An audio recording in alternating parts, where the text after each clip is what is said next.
கதறி அழும் பெண்கள். கிறிஸ்துவுக்குள் பிரியமானவர்களே, இந்த கதறி அழுகிற சவாலின் 3வது நாளை கேட்டுக்கொண்டிருக்கிற உங்கள் ஒவ்வொருவருக்கும் இயேசுவின் நாமத்தில் வாழ்த்துதலை கூறுகிறேன். இந்த 3ஆம் நாளிலும் கூட பெண்களாகிய நாம் எப்படி கதறி அழுது ஜெபிப்பது என்றும், பெண்களாகிய நாம் கண்ணீர் சிந்தி அழுது புலம்பி நம் இருதயம் உடைக்கப்பட்டிருக்கும் நேரத்திலும் சேனைகளின் கர்த்தரை நோக்கி உதவி கேட்கும் போது தேவன் எப்படி நமக்கு மனம் இறங்குகிறார் என்பதையும் தியானிப்போம்.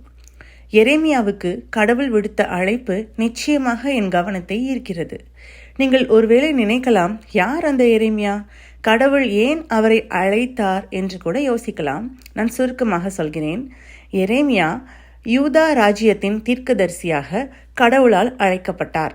தேசங்களுக்கும் ராஜ்யங்களுக்கும் தம்முடைய வார்த்தையை கொண்டு வர கடவுள் எரேமியாவை நியமித்தார்.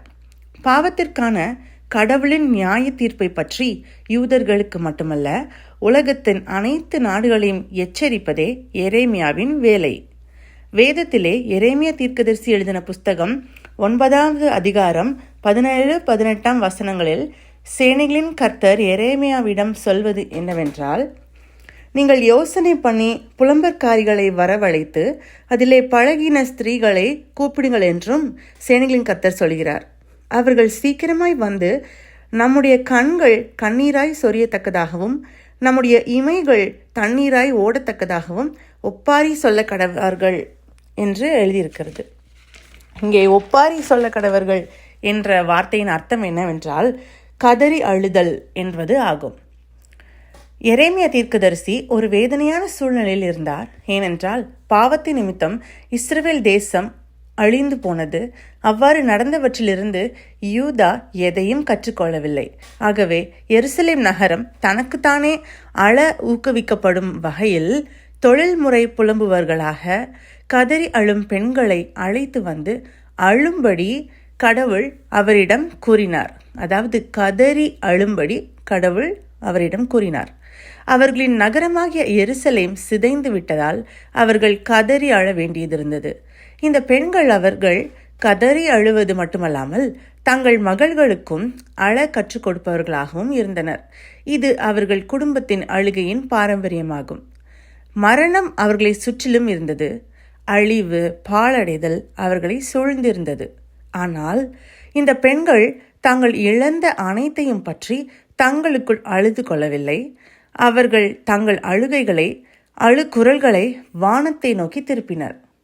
பரலோக ராஜரீகம் செய்கிறது என்ற புஸ்தகத்தில் சகோதரி நான்சி என்ன சொல்றாங்கன்னா, நாம் மிகவும் நன்றாக ஆளப்படுகிறோம், நம்முடைய வழியில் நாம் தனியாக இருக்கிறோம் என்று நம்புவதற்கு மேலாகவே மிகவும் அதிகமாக நேசிக்கப்படுகிறோம். இங்கேயும் நாம் இப்போதும் அனுபவிக்கக்கூடிய எந்த அழிவும் கதையின் முடிவு அல்ல, அது என்றென்றும் நீடிக்காது என்பதை மறந்துவிடக்கூடாது. தற்போது சிதைந்து கிடக்கும் அனைத்தும் ஒரு நாள் மீட்கப்படும் என்ற உறுதியுடன் இந்த தற்போதைய வலியை தாங்கிக் கொள்ள நாம் உதவுகிறோம். கடவுளின் ஆட்சியையும் புலம்பும் நேரங்களையும் நாம் நம்புவது முரண்பாடானது அல்ல. சில சமயங்களில் மனம் திரும்பிய இருதயங்களுடன் நமது உலகத்தின் வலியால் பாரமடைந்து கடவுளிடம் இரக்கத்திற்காக கதறி அழும்படி நாம் அழைக்கப்பட்டிருக்கிறோம். துன்பப்படுகிறவர்களுடன் ஆழமான உணரவும் அனுதாபப்படவும் உணர்ச்சிகளை கொண்ட பெண்களை கடவுள் படைத்தார். இன்று நாம் நம் குரல்களை ஒன்று திரட்டி கதறி அழுவோம். பொருத்தமான நேரத்தில் புலம்பி கதறி அழுவோம். இப்பொழுதும் ஒரு ஜெபம் செய்வோம். அன்பின் பரலோக பிதாவே, இன்று உங்களிடம் எங்கள் இருதயத்தை உடைக்கும் காரியங்களை உம்முடைய சமூகத்தில் ஊற்றுகிறோம் ஐயா. எரேமியாவின் நாட்களில் எப்படி அந்த பெண்கள் அழுது புலம்பி கதறினார்களோ, நாங்களும் இன்றைக்கு பாவத்தினால் சிதைந்து போய் அழிந்து கொண்டிருக்கிற எங்கள் தேசத்தின் மக்களுக்காக கண்ணீர் சிந்தி புலம்பி கதறி அழ ஜெபித்து இந்த நேரத்தில் மன்றாடுகிறோம் ஐயா. பரிசுத்த ஆவியானவரே, நீங்கள் இந்த ஜனங்களை மீட்கும்படி கெஞ்சி கேட்கிறோம் ஐயா. பெண்களாகிய நாங்கள் கதறி அழுது ஜெபிப்பதை என் தேவன் கேட்டு எங்களுக்கு இரக்கம் செய்ததற்காக நன்றி என்று சொல்கிறோம். இயேசுவின் மூலம் ஜெபம் கேளும் ஜீவனுள்ள பிதாவே, ஆமேன். இன்றைக்கும் கூட உங்கள் முன் ஒரு சவாலை வைக்கிறேன். அந்த சவால் என்னவென்றால், பெண்களாகிய நாம் நம் குடும்பத்தினருடைய பாவங்களுக்காகவும் நம் நண்பர்களுடைய பாவங்களுக்காகவும் கதறி அழுது ஜெபிக்கும்படியான இந்த சவாலை உங்கள் முன்பாக வைக்கிறேன். கர்த்தர் உங்களை ஆசீர்வதிப்பாராக.